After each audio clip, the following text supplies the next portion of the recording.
வணக்க மக்களே, welcome to the பென்சர் show. இன்னைக்கு ஷோல நம்ம பார்க்க போறது ஹிட்லர் அப்படின்ற தமிழ் மூவியோட ரிவ்யூ. இந்த படம் பாத்தீங்கன்னா இந்த வீக்கெண்ட் தியேட்டர்ஸ்ல அவைலபிளா இருக்கு. இந்த படத்துல விஜய் ஆண்டனி தான் லீட் கேரக்டர் பிளே பண்ணிருக்காரு.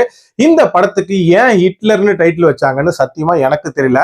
இந்த டீம் மெம்பர்ஸ்க்காவது தெரியுமா அப்படின்றது கேள்விக்குறிதான். ஏன்னா ஹிட்லருக்கும் இந்த படத்துக்கும் சுத்தமா சம்மந்தமே கிடையாது. என்ன கேட்டா இந்த படத்துக்கு சிட்டிசன் அப்படின்னு கூட வச்சிருந்துருக்கலாம்.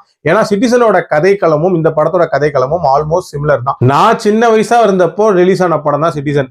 இன்னமும் அதே அரைச்ச மாவை தான் அரைச்சிட்டு இருக்காங்க. சரி, அதையாவது ஒழுங்கா அரைச்சாங்களா அப்படின்றதான் இந்த ரிவ்யூல நம்ம பார்க்க போறோம். இந்த படத்தோட ஸ்டார்டிங்லேயே பாத்தீங்கன்னா ஒரு டிராஜடியை காட்டுறாங்க. அப்படியே கட் பண்ணா பிரசன்ட்ல வந்து ஒரு கும்பல் ஒரு பொலிட்டீஷியனோட ஃபண்டை கொள்ளடிக்கிறாங்க. அது மட்டும் இல்லாம அந்த பொலிட்டீஷியனோட நபர்கள் இருப்பாங்கல்ல, அவங்களையும் வந்து கொலை பண்ணிட்டு இருக்காங்க. இந்த கொலையை இன்வெஸ்டிகேட் பண்ணக்கூடிய ஒரு நபரா தான் வந்து நம்ம கௌதம் மேனன் உள்ள வராரு. கௌதம் மேனன் இந்த இன்வெஸ்டிகேஷனை எப்படி கொண்டு போறாரு, அண்ட் விஜய் ஆண்டனிக்கும் இந்த சம்பவங்களுக்கும் ஏதாவது சம்பந்தம் இருக்கா, அண்ட் டுவர்ட்ஸ் தி எண்ட் என்ன ஆகுது அப்படின்றதான் இந்த படத்தோட கதை. இந்த படத்தை ஒரு மாதிரியான சஸ்பென்ஸ் கலந்த பொலிட்டிக்கல் த்ரில்லர் மாதிரி தான் கொடுக்க ட்ரை பண்ணிருக்காங்க. பொதுவா இந்த மாதிரியான சஸ்பென்ஸ் படங்கள்ல அந்த சஸ்பென்ஸ் ஃபேக்டரை நம்ம வந்து செகண்ட் ஹாஃப்ல கண்டுபிடிப்போம், இல்லைன்னா இன்டர்வலுக்கு கொஞ்சம் முன்னாடி கண்டுபிடிப்போம். இந்த படத்தோட ஃபர்ஸ்ட் சீன்லயே வந்து அந்த சஸ்பென்ஸை கண்டுபிடிச்சிடலாம் அப்படின்னே சொல்லலாம். அதாவது இந்த கதை என்னவா இருக்க போகுது, எப்படி போக போகுது, எங்க கொண்டு போய் நிப்பாட்டுவாங்க அப்படின்ற வரைக்கும் எல்லாத்தையுமே ஈஸியா ப்ரெடிக்ட் பண்ணிடலாம். இதுல என்ன அல்டிமேட்னா, விஜய் ஆண்டனி இது எதுவுமே பண்ணல அப்படின்றத நம்மளை நம்ப வைக்கிறதுக்காக என்னென்னமோ விஷயங்கள் இதுல பண்ணிட்டு இருக்காங்க.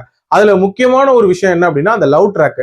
ஒரு கியூட்டான லவ் ஸ்டோரியை காட்டுறேன் அப்படின்ற மாதிரி காட்டியிருந்தாங்க. பொதுவா இந்த மாதிரியான கியூட் லவ் ஸ்டோரிஸ்ல ஹீரோயின் தான் கியூட்னஸ் ஓவர்லோடட் அப்படின்ற மாதிரி பெர்ஃபார்ம் பண்ணுவாங்க.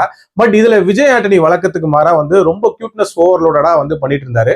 அது கொஞ்சம் எரிச்சலா தான் வந்துச்சு அப்படின்னே சொல்லலாம். அதே மாதிரி இந்த படத்தோட அந்த இன்வெஸ்டிகேஷன் போர்ஷன்ங்கிறது ஸ்டார்ட் ஆன விதம் ரொம்ப ரொம்ப சூப்பரா இருந்துச்சு. சரி, பயங்கர இன்டென்ஸா போக போகுது அப்படின்னு நினைக்கும் போது திருப்பி ஒரே விஷயத்த காட்டிட்டு இருந்தாங்க. இன்ஃபேக்ட் வில்லனான சரண்ராஜ் மேல நமக்கு ஒரு விதமான பரிதாபம் தான் வந்துச்சு. அதாவது கேம்பிளிங்ல எப்படி காசு விடுவாங்களோ அதே மாதிரி அந்த கும்பல் கிட்ட தொடர்ச்சியா வந்து காசை விட்டுக்கிட்டே இருக்காரு அப்படின்னே சொல்லலாம். அண்ட் கிளைமேக்ஸ் அப்படின்றதெல்லாம் ரொம்ப ரொம்ப ப்ரெடிக்டபிளா இருந்துச்சு. இந்த படத்துல எனக்கு பிடிச்ச சில விஷயங்கள்னு பாத்தீங்கன்னா, அந்த கேன்சர் இன்ஸ்டிடியூட்ல நடக்கக்கூடிய அந்த பெர்ஃபார்மன்ஸ் அது ஓரளவுக்கு நீட்டா இருந்துச்சு.